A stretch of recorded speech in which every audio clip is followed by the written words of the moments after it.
Hi കൂട്ടുകാരെ, എന്തൊക്കെയുണ്ട് വിശേഷം? സുഖമല്ലേ നിങ്ങൾക്ക്? ഞാനൊരു കാര്യം പറയട്ടെ, ഞാനൊരു കഥ പറഞ്ഞു തരട്ടെ നിങ്ങൾക്ക്. ഒരു കാട്ടിൽ ഒരു മുയലുണ്ടായിരുന്നു. നല്ല അതിമനോഹരമായ വെള്ള നിറമുള്ള ഒരു മുയലുണ്ടായിരുന്നു.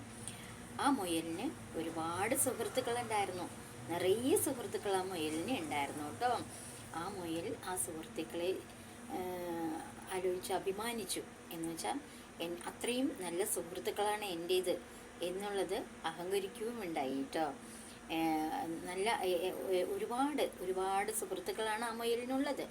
ഒരു ദിവസം രാത്രി മുയൽ ഉറങ്ങുകയായിരുന്നു. അപ്പോൾ കാട്ടുനായ്ക്കളുടെ ഉച്ചത്തിലുള്ള സൗണ്ടുകൾ മുയൽ കേട്ടു. എന്നെ ആക്രമിക്കാൻ വരികയാണ് എന്ന് പേടിച്ചു മുയൽ. മുയൽ ഭയങ്കരമായി പേടിച്ചു കേട്ടോ. അങ്ങനെ ആരുടെയെങ്കിലും ആശ്രയം നമ്മൾക്ക് തേടാം, സഹായം തേടാം. മുയലിന് വേറെ മാർഗ്ഗമില്ല. മുയൽ ഒറ്റപ്പെട്ടിട്ടാണ് ഇരിക്കുന്നത്. അപ്പോൾ മുയലിന് വേറെ ആരുടെയെങ്കിലും സഹായം നേടണം. ഈ കാട്ടു ചെന്നായിക്കൾ ഈ മുയലിനെ കടിച്ചു തിന്നാലോ എന്ന് മുയൽ നന്നായി പേടിക്കുകയുണ്ടായി. അങ്ങനെ മുയൽ സുഹൃത്തുക്കളായ ആദ്യം പോയത് ഒരു മാനിൻ്റെ അടുത്തേക്കാണ്.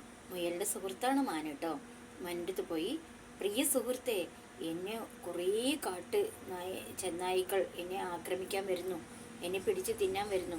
എനിക്ക് നല്ല പേടിയുണ്ട്. എന്നെ ഒന്ന് സഹായിക്കണം. ആ ശക്തിയുള്ള കൊമ്പുകൾ കൊണ്ട് നീ അവരെ വീഴ്ത്തണം എന്ന് പറഞ്ഞു. അപ്പോൾ ശരിയാണ്, മുയൽ താൻ പറയുന്നത് വളരെ ശരിയാണ്. എൻ്റെ ശക്തമായ ഈ കൊമ്പുകൾ കൊണ്ട് അവരെ വീഴ്ത്താൻ എനിക്ക് സാധിക്കും. പക്ഷേ ഇപ്പം എനിക്ക് നേരമില്ല. ഞാൻ മാത്രമല്ലല്ലോ നിനക്ക് സുഹൃത്തായി ഉള്ളത്. കരടിയില്ലേ, കരടിയോട് പോയി ചോദിക്കേ എന്ന് പറഞ്ഞു.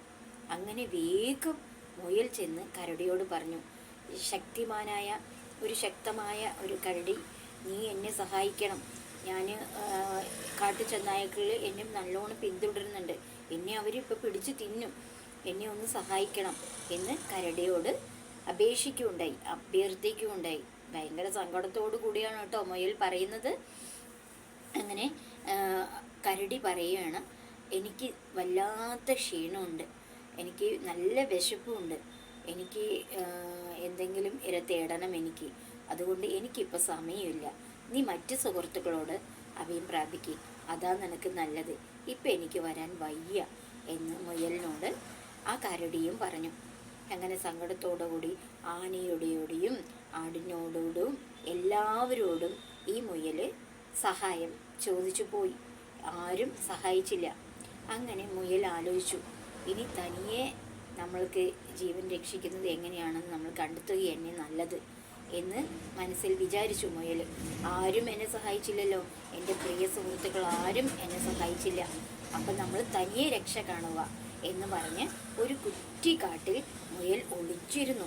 പമ്മി ഇങ്ങനെ ആ കുറ്റിക്കാട്ടിൽ ഇങ്ങനെ പമ്മി നിശബ്ദമില്ലാതെ അങ്ങനെ കുറേ നേരം ആ കുറ്റിക്കാട്ടിൽ തന്നെ ഒളിച്ചിരുന്നു. അപ്പോൾ ചെന്നായ്ക്കൾ വന്ന് ഇവിടേക്ക് നോക്കി, മുയലിനെ കണ്ടില്ല. അവർ വേറെ ഇര തേടാൻ അങ്ങനെ പോയി. അപ്പോൾ മുയൽ എന്ത് വിചാരിച്ചു, ഇത്രയും സുഹൃത്തുക്കൾ ഉണ്ടായിട്ടും നമ്മളെ സഹായിക്കാൻ ആരുമില്ല. നമ്മൾ ചെയ്യുന്നത് സ്വയം രക്ഷ കണ്ടെത്തുക, അതിജീവിക്കാൻ നമ്മൾ സ്വയം പ്രാപ്തരാകുക എന്ന് മുയലിന് മനസ്സിലായി. ഇതിൽ നിന്ന് നിങ്ങൾക്കും എന്ത് മനസ്സിലാക്കാം? എത്ര സുഹൃത്തുക്കൾ ഉണ്ടെങ്കിൽ പറഞ്ഞാലും നമ്മൾ ഏതെങ്കിലും സന്ദർഭത്തിൽ സ്വയം രക്ഷ നേടാൻ നമ്മൾ പ്രാപ്തരാകുക, അല്ലേ? അതല്ലേ നല്ലത്? സ്വയം നമ്മളുടെ ജീവൻ രക്ഷിക്കുക. ഓക്കെ, ഈ വീഡിയോ നിങ്ങൾക്ക് ഇഷ്ടപ്പെട്ടെങ്കിൽ ലൈക്ക് ചെയ്യണേ, സബ്സ്ക്രൈബ് ചെയ്യണേ. ടാറ്റാ.